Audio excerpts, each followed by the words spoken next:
this is John Cola with OKRaw.com. Today we have another exciting episode for you.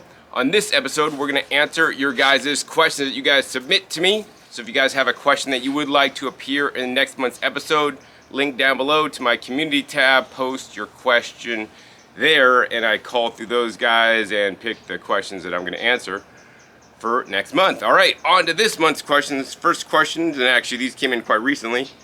Lynn Sulu 2. Question 1. If you could live anywhere in the world for the best raw foods, where would you choose? I live in the Maltese Islands in the central Mediterranean. Local produce is mostly sprayed with pesticides, and those few farms that are organic get affected by the neighboring non-organic farms or the runoff, blow-off, since it's a very hilly and windy place. Aloe vera, prickly pear cactus, and fennel grow abundantly by the roadside, though.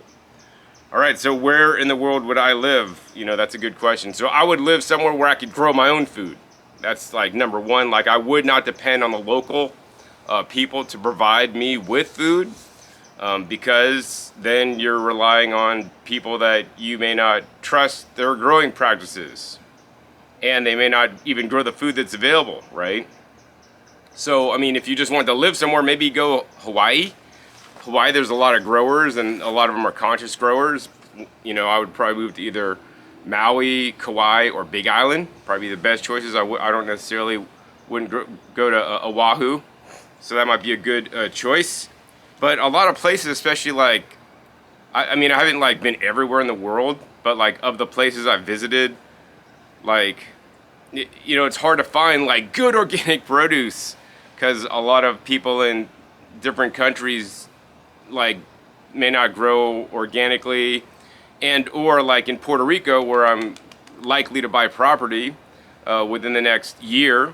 I mean, you could grow a lot of stuff there, but nobody does. All the local people just grow some of the common fruits and vegetables, and it's not even a high fruit and vegetable consumption like country from what I've observed, right?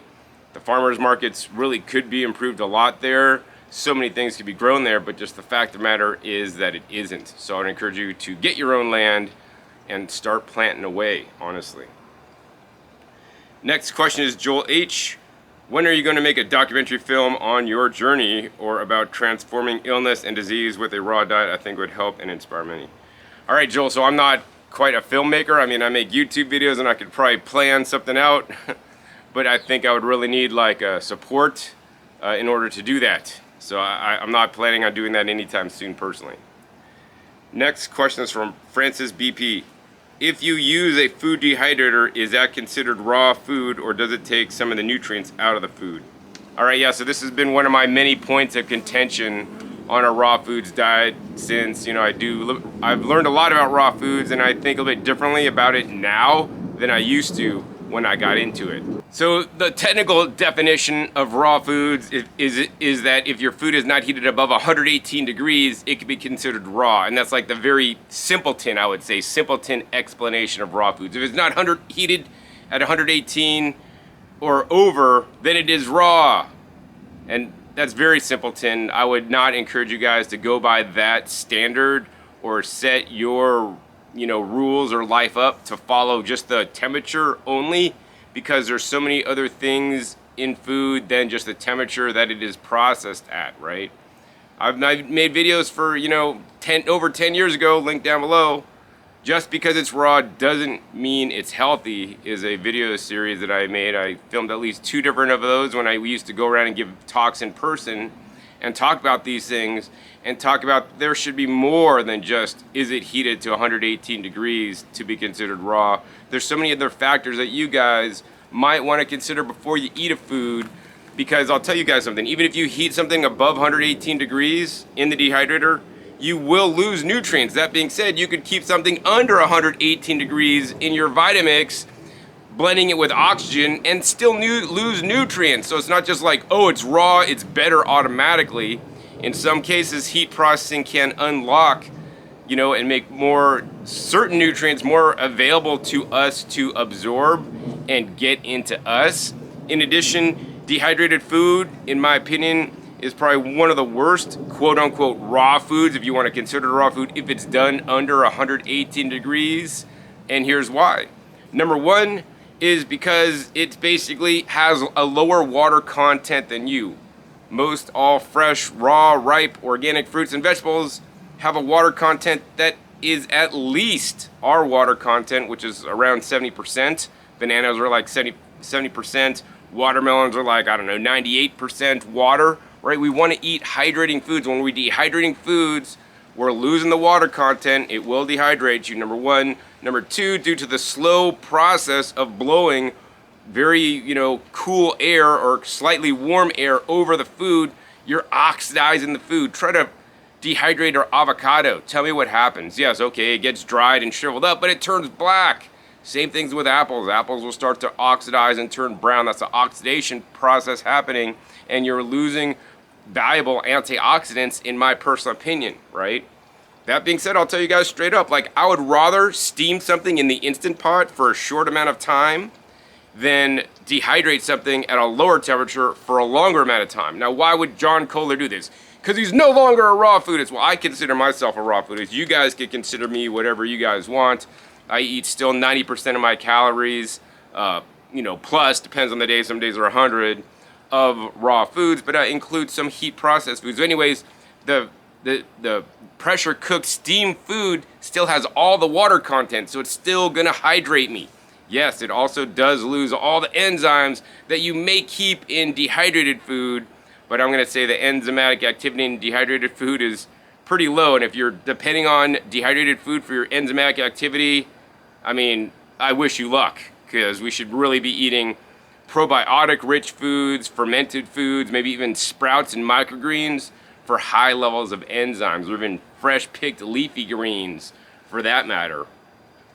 Or even fresh juices. Fresh juices made in the pure juicer has high amounts of enzymatic activity as proven by published scientific studies. All right, so that's what I'm going to say. I'm going to say dehydration can be considered raw. I don't even believe it's optimal. I still do dehydrate stuff because I do like the texture, and sometimes I have so much kale and things in my garden that I have to dehydrate it. Although there are other preservation methods, that are superior to dehydration in terms of antioxidant content, and it will remove still all the water, but I'm not at liberty to discuss those on my channel at this time due to a lawsuit. Next question is from Megan Ginger. How to eat raw to avoid candida? Thanks, John. All right, so I mean, way back in the day, like over 20 years ago, I thought I maybe had some candida from whatever reason. What is candida? It's basically yeast, and it's healthy to have some yeast in us, candida. And actually, I was watching a dating show on Netflix, and the guy went out with a girl named Candida. And I'm like, does she know what her name really means? It means like a yeast, and most people have candida infections, and this guy's dating a lady named Candida. So anyways, it's okay to have some candida in us. The problem is when your gut microbiome gets out of balance and you have way too much candida, it could really whack things out. I guess what I would do if I want to avoid candida is, number one, watch my video on how to improve your microbiome. I give like 20 tips.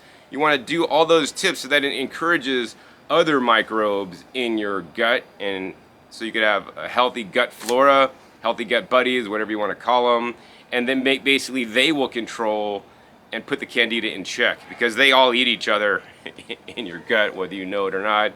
The other thing is, it's said that sugar feeds candida, so I don't encourage people to eat concentrated sources of sweetener, including things like sugar, coconut sap, honey, maple syrup. I mean, even if you're just binging on dates all the time, like, that's not ideal. I mean, if you want to eat some fruits with the whole fruit, with the water content, not dehydrated, that's probably all right. But even better yet, I think for several days, about 20 years ago, I basically went in an all green or all vegetable-based diet to really, drop my candida down if I did have any, which I still don't really know, because I don't even think they have a test for candida. I don't really know about that stuff. So I'm going to just tell you guys, in general, you want to just really maximize your vegetable consumption. Out of all these years that I've been eating raw foods, 27 years now, I mean, the thing that is most important to me, that is not stressed enough, is that eat more vegetables. Try to get as many calories as you guys can from your vegetables, and then fill in with fruit. Unfortunately, most raw foodies do it the other way. They eat lots of fruit and then eat very little vegetables. Yes, fruit tastes absolutely amazing. I'm not going to say it doesn't, but we're really for that. If you guys are going for health, not necessarily for performance, for athletic, because I don't know about all that stuff.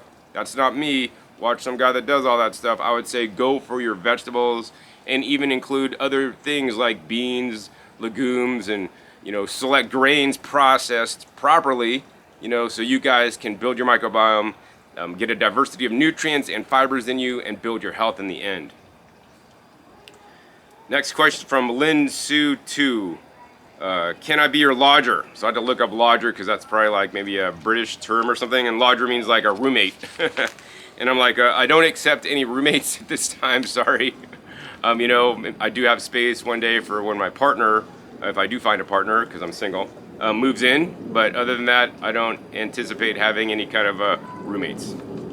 All right, next question is from Stephen Fraser. Do you avoid lectins? So, my goal is not to just eat all kinds of foods that contain lectins, but on the same time, my diet isn't like, I'm gonna avoid all lectins, so I don't wanna eat a ton of them, but I'm not trying to avoid them either. I like to eat healthy food, whole plant foods, processed accordingly. That's very important, right? Depending on how the food is grown and how it is processed can impact how many lectins are in there or not in there. Now, I do agree that some people may have challenges with lectins and it may cause a lot of things go awry, potentially even if you have a compromised gut and leaky gut, if you want to call it, or gut dysbiosis, if you want to call it that. That being said, I believe lectins in proper amounts, when they're processed properly, can be of health benefit. Link down below to my video about why I eat plant toxins, including oxalates, lectins, and solanines, other different properties in plants that are toxic that some carnivore MDs will tell you is bad. I like to include those in my diet because some of the research shows me that it's good. I mean, we don't want to eat way too many of these things, but our bodies have evolved on this planet to deal with them if we have a proper gut microbiome and we're in fair and good physical health. So that's my personal opinion on that. Once again, I'm not a doctor. I went to school for business, so I'm just sharing with you guys what I do. Of course, if you guys have any medical issues, consult somebody like a doctor or proper physician. You could even do telehealth these days. They have a plant-based telehealth. Dr. Jeff, link down below if I remember to do a video I made with Dr. Jeff. He does plant-based telehealth, and he's a cool guy. All right, next question is from Daniel Spunkmeyer. Hey John, you once said you cleared up your skin as a young adult using the Arise and Shine cleanse. What's your opinion on Arise and Shine herbs versus a juice cleanse? You're an inspiration to us all, dude. All right, Daniel. So, here's the thing. Every kind of cleanse you do is different, right?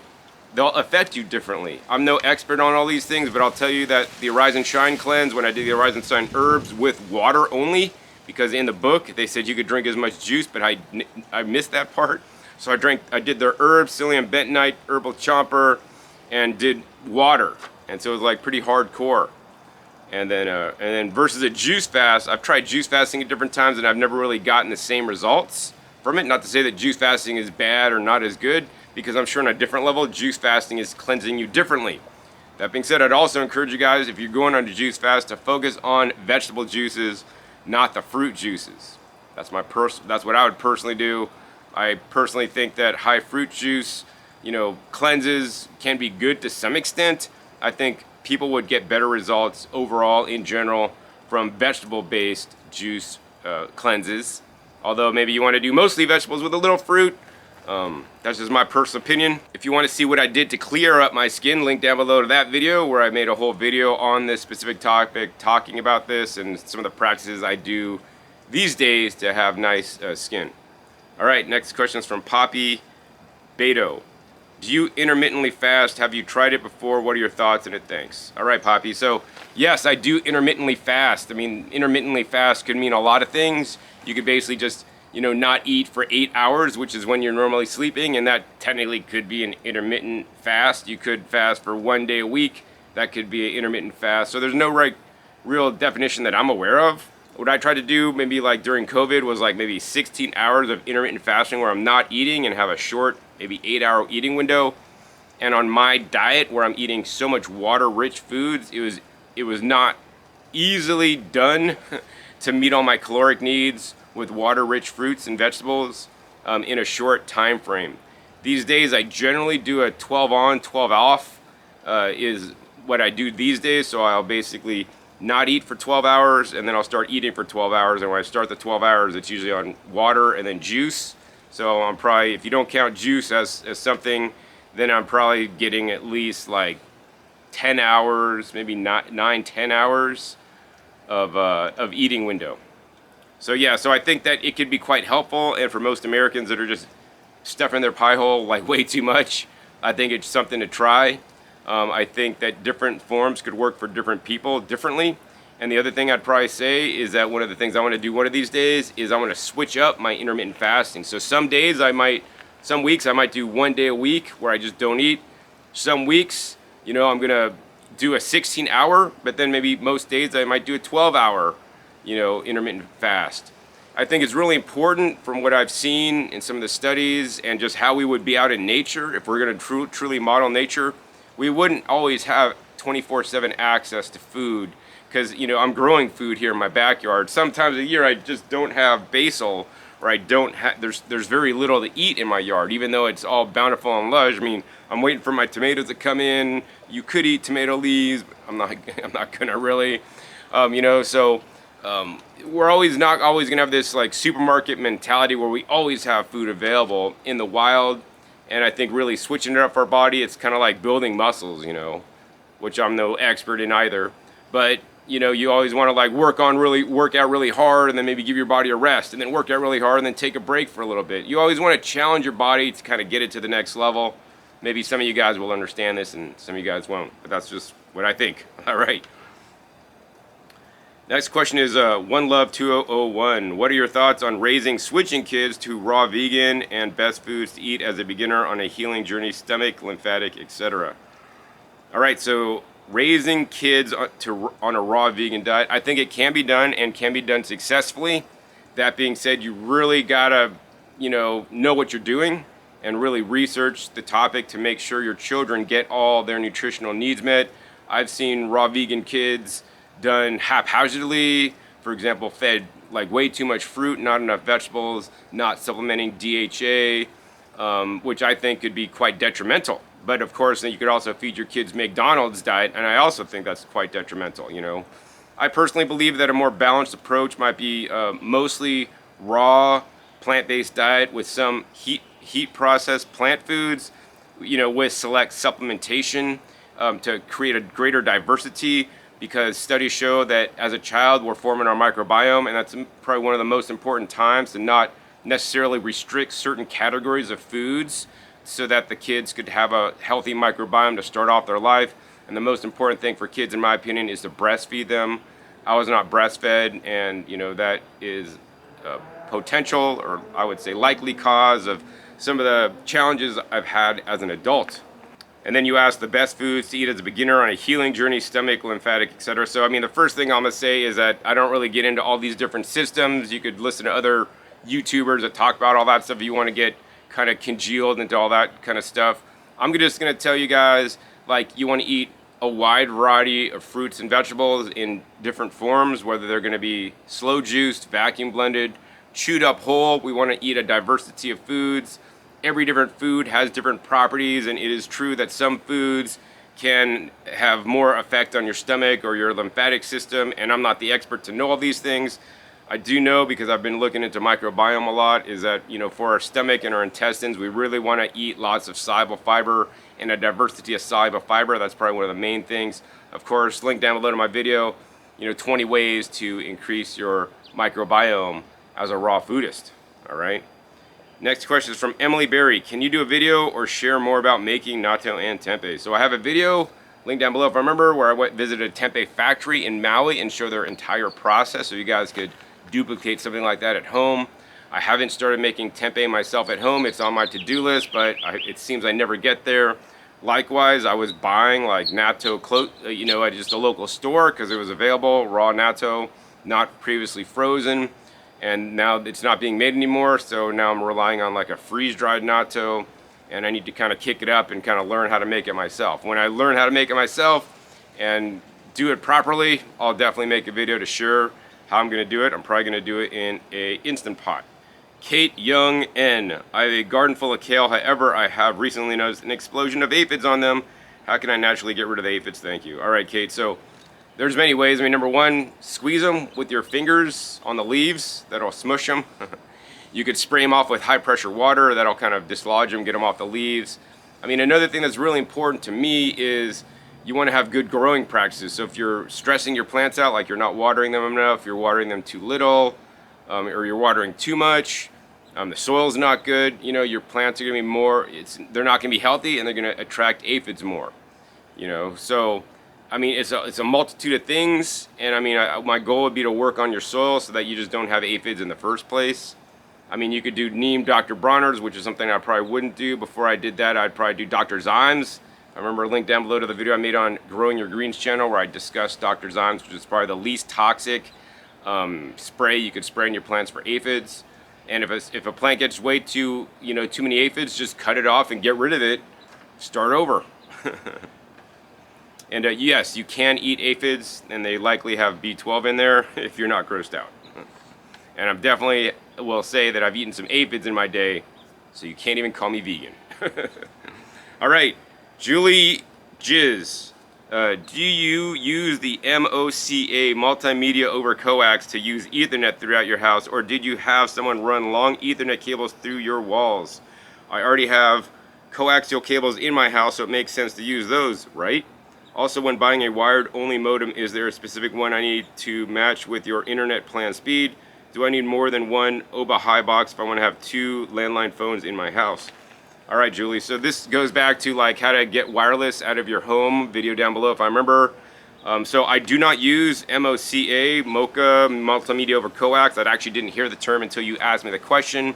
I have heard of Powerline Ethernet, which is basically, it has these adapters that you plug into the wall into just your AC power that converts Ethernet into the AC power, then runs that through your walls to another AC power plug, and then you plug an adapter in there, and then you can get Ethernet there through wired, so it's at least not going wireless. But I'm really concerned about the frequency generation and how it's modulating a really complex signal into like literally 2 wires or potentially 3 wires in your house walls. I would have the same concern over multimedia over coax. I don't know how it's modulating that and what frequencies it's producing, and if the cabling is shielded or not in the walls, and that's going to have leakage and then affect you. So, you know, always like to be safer rather than sorry. So that's definitely, you know, I would say that's better than wireless. So if you can't do anything else, that's probably better than wireless, but the best would be to run Ethernet cables. You know, I basically climbed up in my attic and ran, you know, poked holes in my wall up to the attic, and then took the cables down to the room. In one case, I ran a cable down literally the middle of my hallway and have it like pinned up against the light fixtures, so like the cable kind of hangs down. It looks kind of hokey, but I'm a bachelor, you know, probably if I had a wife, she probably wouldn't let me do that. But I don't, you know, that's more important to me. Like, I don't care about aesthetics. I don't want like wireless going off in my house, all right? So yeah, you could run Ethernet cables along the floor. You get some of the 3M Command performance strip tape stuff and like pin them up so you don't have to like damage your walls if you're renting. Yeah, so you could lay them along the ground. You could like use pins to pin them up to the wall, and I mean, there's different fasteners you could use to keep the, you know, wires up on the walls, pinned up if you don't mind how it looks, or if you want to do it the right way, I guess you could hire a guy if you can't do it yourself. And then also, when buying a wired-only modem, is there a specific one I need to get to match your internet plan speed? Absolutely. So certain internet providers only will accept certain cable modems, so check with your internet provider. They should have a web page that explains what cable modems will work with their different plans or not, because certain cable modems have like how many channels or lanes it has, and more lanes means that'll work for more plans. And then plus, if it's an old cable modem, some providers will not even allow you to use an old cable modem because it's outdated technology, which kind of sucks. So that actually happened to me. Do I need more than one OBA high box if I want to have 2 landline phones in my house? Depends. So I think there's certain kinds of OBA high boxes that will allow you to do 2 lines on 1 OBA high box. But I mean, I think it would be easier to have 2 boxes, because if you travel or move, you could always bring 1 box with you, and wherever you plug that in the world, that's your phone number. So it's kind of really convenient. All right, so hope that helped you out, Julie. Next question is from Ananda Urhandi. Can we eat Chinese quince pseudocyclodia raw? That's a good question. So I mean, I don't really know. I ate standard quince raw. I went out a friend from like Germany, and we were hanging out, and we're going by a quince tree, and she picked one and just started eating. I'm like, you can eat those raw? She's like, yeah. So then I did it. I'm like, oh, that's not bad. So, but the Chinese quince is even more harder, more astringent, and some of the scientific published stuff says you should eat it only cooked, but that may be to break down some of the different astringency properties and fibers. I would imagine maybe in small quantities you could eat it raw, but it's not going to taste good and just be really kind of funky. But if it was me, I would try small amounts to see. I don't think it's poisonous because, I mean, quinces are related to apples and pears, so they're all in that family. And, you know, even hawthorns, I think, are probably related, and those all could be eaten raw. They don't taste the best, but I'm pretty sure you could eat them raw, but don't quote me. I would eat it raw, certainly. But, you know, these days I might even, you know, I don't know, steam it or something just to make it more edible so I could get some of the fiber, because the fiber is a really important component of the food that I was kind of ignoring as a raw foodist on some levels, because I was excluding lots of different kinds of foods and their fiber because of my raw food dogma, I would say, in the past. All right, next question is from Norman Schertzman. I see on cooking shows that they use zest of citrus fruit, outer skin of citrus fruits. You say eat all parts of the citrus but the outer skin. What's up with that? All right, Norman. So, you know, I got that from Jay Cordish, the juice man, who always told me to peel the color of the orange, the grapefruit, and the tangerine, right? And not to eat those, right? I've tried, you know, I mean, I've juiced them before with it on, and it makes the juice really taste horrible. So here's the thing. I mean, definitely on cooking shows, they might use a little, here's the thing, a little zest in there just kind of for some flavor and some spice, but they're not like eating tons of it. So by all means, if you want to include small amounts of the zest in your foods, I actually think that's beneficial. The problem is the dose is in the poison on basically like all plant foods, even water, the dose is in the poison. You could choke on water. And so I would think that, you know, when somebody's juicing, for example, you definitely want to remove that because you are ultra concentrating the nutrients in the skin when you're juicing them. But I do like to get the white pith. So yeah, that's what I'm going to tell you with that. And I should probably eat more zest of oranges and tangerines in my life, actually, because those are some nutrients I haven't gotten too often. Except when I don't properly peel my citrus and then juice them, and I still taste some of that bitter, funky stuff. All right. Next question is from K Grams 2. Hey John, love the channel. Question, would you recommend juicing cactus fruit in the Nama J2? Do you think it could handle the seeds? All right, so my experience with juicing cactus fruit in the Nama J2 has been mixed. Sometimes I'll put them in there and it works fine. Sometimes I put them in there and it doesn't work fine. I think it relates to the cultivar of the cactus fruit, because I buy my cactus fruits you know, at the grocery store or at the wholesale produce terminal, so they're imported from Mexico. They're not the wild cactus fruit, so that's a big differentiation, right? So sometimes they work, sometimes they don't. Also depends on the texture of the cactus fruit.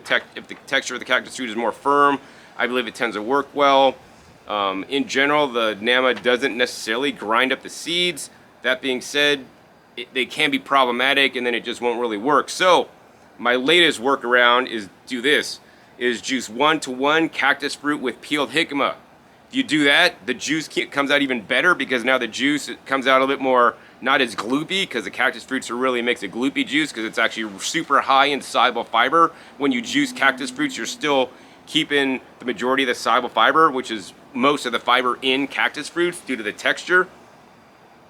And if you juice it with jicama, you're going to get more inulin, and it makes it a little bit more watery, and it just tastes really good. So I would say, you know, lately when I've been juicing the cactus fruits in the J2, I do it with cactus fruits and jicama, and it works beautifully, better than just cactus fruits alone. So that's what I'd recommend. Next question from Tyler Owens, 756855962. Do you do health coaching? Thanks. All right, Tyler. So yes, I apologize.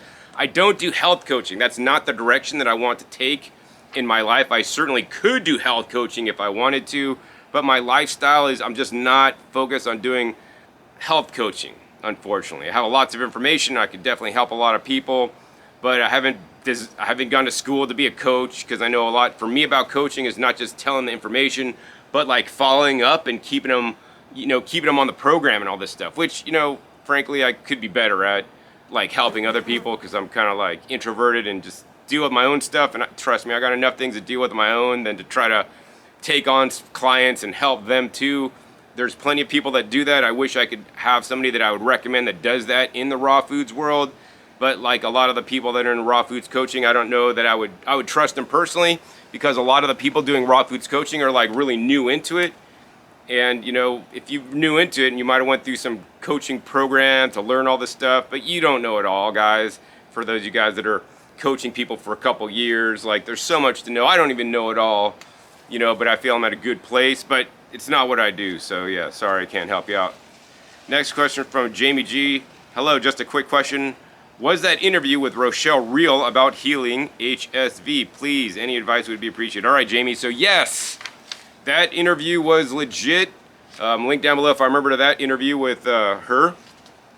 And the thing I'll say is about Rochelle is this, like, this is how I learned about it. Like, nobody knows the backstory. I was like sitting like at a meal at the Canada Fruit Festival, and I was overhearing two girls talk, one of which was Rochelle, and the two girls were sharing their HSV stories, and Rochelle was sharing how she healed to this other girl about it, and I was like, wow, man, this is like good. The world needs to know this.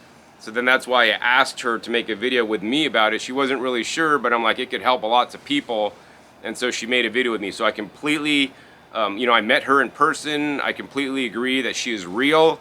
And I didn't see any of her tests or anything, but you know, the thing is, our bodies could heal themselves if we get out of the way and do the right things.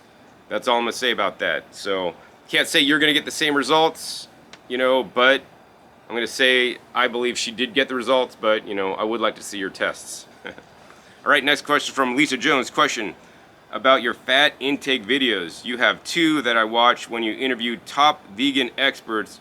When they say eat only 10%, does that mean including the fats that you get from fruits and veggies, or just overt fats? All right, Lisa. So that video was made a long time ago.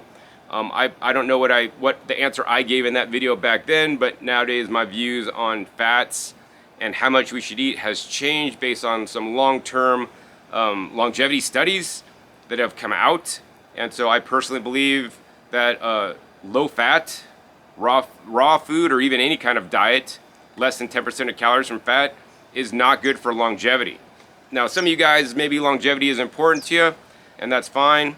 That being said, I will agree that low-fat diet under 10% is probably really beneficial for people that have heart disease and whatnot for a period of time, or if not the rest of their life. So it kind of depends. So it's not like this or nothing. I think each person may be a little bit individual. I try to do between, like, I don't know, maybe up to 25% fat, roughly, not usually too much more, and usually somewhere between 15 to 25% fat. Of course, I eat whole food sources of fat, which are important to me. But when they say 10%, that means basically, if you just eat fruits and vegetables, you will be under 10%, and then maybe you could have a few overt fats to get up to 10%. So that's just overall total fat content, including all the fats in the fruits and vegetables. So basically, you're gonna eat fruits and vegetables. You might be around 6 to 8%, depending on what fruits and vegetables you're eating, and then eat, you know, very little, you know, fats. That being said, once again, you know, my personal practice is I like to eat between 10 to 25% fat these days myself. You know, usually I get them in the form of nuts and seeds. Next question is from Mike Edwards. Hi, John. I love your videos. I want to start a raw food lifestyle, but I don't know where to start. I live in the UK, so many of the products are not available. Please help. Thanks. All right, Mike. So, you know, I don't know what products you need to be a raw foodist. You don't need to buy kale chips. You don't need to, you know, I don't know, even get a dehydrator, although they are available in the UK. You can visit my friends at ukjuicers.com. Nick over there. But yeah, so I mean, what I'd recommend for you is this. I mean, you want to get the two appliances that allow you to eat more fruits and vegetables. Number one, get a good juicer. I know the Santa 727 is available over in Europe and in the UK. The Nama J2, which is the juicer I use the most, is also available in the UK. You would actually get it shipped from the US to the UK, so you could use it. It would have the full, you know, warranty as they would offer you in the US as well. So you're set up with a juicer, and that's the easiest way to start, is just juicing more vegetables. Yeah, you could do some fruits too, but vegetables are more beneficial to juice in my personal opinion. So get a lot of vegetables in you, and you could already go, you know, and you want to work on starting slow. Don't like, I'm just gonna go 100% overnight. Start by just drinking a fresh juice in the morning. Then maybe have a juice in the morning, and then a juice for midday, and then still eat your normal lunch and dinner, right? then slowly increase more juices, increase more whole salads, increase your whole fruit consumption, and still even have your, heat processed dinner or whatever else you're eating. But slowly but surely, keep adding in the raw foods and subtracting out the highly processed foods that are not from plants, right? The other thing to get also is a vacuum blender. I have not researched good vacuum blenders in Europe. I'm not really aware about that, but I'm sure there's vacuum blenders that are available in Europe. I would get a good vacuum blender over in Europe and start using it, right? Vacuum blending is game changer blending, guys. A lot of you guys still don't understand why I'm such a big fan of vacuum blending. You don't really know until you use it and try it and you're like, oh my gosh, I can't believe I was blending the wrong way for all these years. And then you're kicking yourself that you waited that long to get a vacuum blender. I would say save your money on a dehydrator. That's not really super necessary or required, and just work on making fresh smoothies with your vacuum blender. Green smoothies, if you gotta do some fruit smoothies. I prefer to do fruit smoothies instead of fruit juices, but make sure you get lots of vegetable juices in. Eat fruits, and then just eat more salads and vegetable-based meals, and you're on your way. All right, next question is from All About the Home. What do you think of psyllum husks as a form of fiber? I recently heard someone say it is harsh on the colon. What are your thoughts? Thank you. All right, my personal opinion is that I had an ex-girlfriend who's no longer with us, that if she ate psyllum, she would just violently start throwing up, and her body it didn't agree with her. So I think that for some people aren't going to be able to like that kind of fiber. I totally agree. I think people should try it on their own. I think the challenge is somebody tries it, they try too much, and then their body reacts. So you got to start off with a little bit and slowly, incrementally increase the amount of psyllum or other kind of fibers in your diet. Besides psyllum fiber, there's so many other different kinds of fiber. I may have an episode on that soon. I have a whole bunch of different fibers in jars that I actually take to increase the diversity of fiber that I get in me. One of my favorites is actually the inulin derived from chicory. Next question is from Ma D. Hi John, how often and how many purple potatoes do you eat? Thank you. Do they drain your energy or result in a crash? All right, Ma. So how often and how many purple potatoes do you eat? So that just depends, like if I can even get them, because can be hard to find. They're just not always available. Today I was actually at a local farm and picked up 5 bags of purple potatoes, like they're small bags. They're like peewee purple potatoes. But when I cook them, I'm just gonna usually eat all my raw food meal for the day. And then in the evening, just as like the last nightcap thing, I'll have some purple potatoes. How many? It depends. I mean, some of them are marble size, some of them are bigger size, and I can't really tell you a number because I don't I'm just gonna eat 5. I just eat them until I'm like, oh, you feel full, you're good, And eating the purple potatoes prevents me from eating like dried fruit, which I was doing in the past, which is I think worse. I'd rather eat purple potatoes that have been steamed with no sauces, no salt, no oil, no vinegar, no pepper, nothing. Just plain steamed purple potatoes from the Instant Pot, on the manual setting for 5 to 7 minutes, depending on the size. So they're minimally heat processed. Take them out, eat them. If you cook them too long, you lose some of the anthocyanin content. I've seen them kind of just go gross if I left them in there too long on the warming cycle. So I can't really tell you. I mean, anywhere from 3 to 8 maybe. I don't really know because I just count. I just use my body as my sense. If I eat them and I'm like, okay, John, you've had enough, I stop eating them. And then guess what? My dog gets some of them. He loves the purple potatoes. He probably loves them more than I do. And I mean, these purple potatoes are not like eating russet potatoes or golden potatoes that are actually kind of sweet. The purples tend to have very little sweetness or extra sugar content compared to russets or some of the different, yellow fins and all these things, right? My goal is to not eat these for carbohydrates. My goal is to eat them for anthocyanins and the purple pigment compounds. And I could really care less how they taste. Once again, I eat them plain. I don't fry them. I don't, bake them. I don't boil them. I don't put salt on them. They're 100% plain. So I'm not going to say that eating, purple potato chips are healthy that are fried. But the way I eat it is the healthiest way you could do it when they're pressure cooked for short amounts of time. Do they drain my energy or result in a crash? I haven't really noticed anything significant from eating some small amounts of heat processed foods. That being said, I will once again reiterate the kind of heat processed foods I eat is very specific. It's not just like I'm going out and eating some crap at the vegan restaurant. I don't do that. I only heat process stuff in my Instant Pot. Otherwise, I have no other way to cook stuff in my house other than the Instant Pot. And I don't season it up or sauce things up. I eat it quite plain, and I generally eat the heat processed foods after I've eaten all my raw foods for the day. Some days I'll eat my heat processed foods with my raw foods at the same meal. You know, like today for lunch I had cucumbers, baby cucumbers dipped in my mango raw sauce with some heat processed vegetable mix that I made like for my parents with greens out of my garden. And so it's like a combination of some heat processed plus my raw stuff. Digested good, I have full energy, I still got a whole bunch of stuff to do here in my garden today.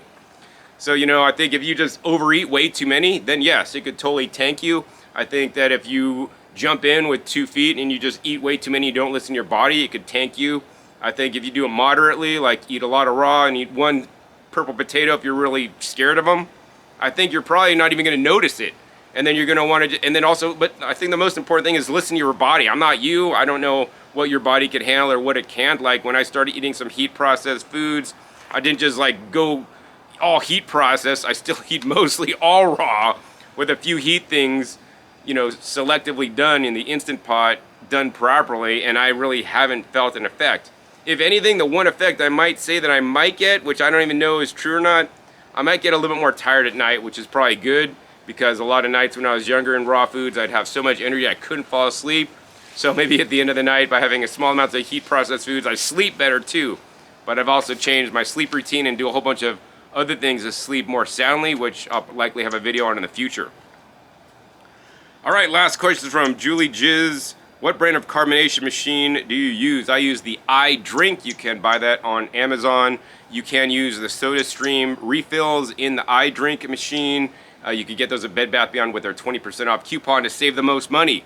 And in the iDrink, unlike other kind of carbonators, you can carbonate any kind of juices or any kind of beverage without the fiber in there. I recently made a video where I basically made cherry soda. So I juiced cherries in the juicer with apples, and don't try that in any juicer. You're probably gonna break the juicer unless you remove the pits. And I carbonated it, and that stuff was off the hook, guys. Off the hook. Anyways, that's pretty much it for this month's Q&A. If you guys have a question you'd like me to answer, once again, link down below in the description to go to my community tab where you can submit your question to me.